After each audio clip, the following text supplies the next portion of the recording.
No offense to no, Jason. no, he's building cool stuff, and I'm just putting some names around it. But. No, honestly, no offense, Jason, but that term itself came out of our work. So if you take a step back and you ask what's necessary to deliver on that vision that we just described, right? The idea that data can flow from the local edge all the way to the cloud.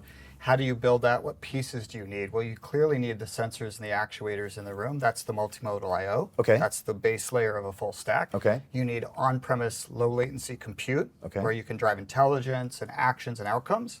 That's the middle layer of that stack. That's intelligent OS. Okay. And then tie that to the cloud so that you have scalability horizontally.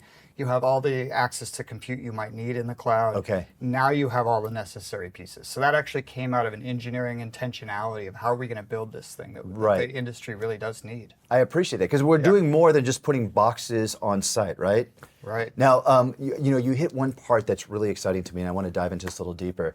The cognitive cloud part, and I know this is something you're really excited about right now, right? Because I saw when you did during your Activate launch, we'll talk about in a moment, it's more than just making sure lights are on. It's more than just making sure the boxes are lit, right?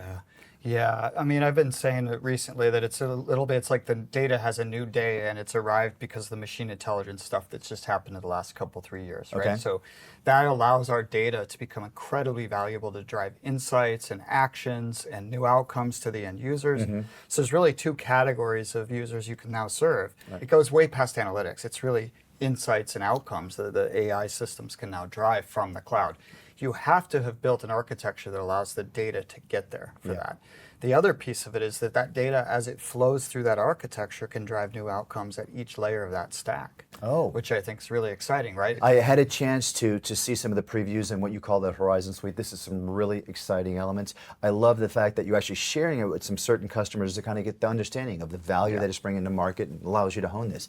It's really a great closed circle of a customer-driven product release cycle. Yeah, and it will drive customer outcome because we have to get the industry past this sort of red light, green light status indicator mentality of the cloud, right? It's not just status. It's not even just analytics. It's really new insights and new outcomes that AI drives.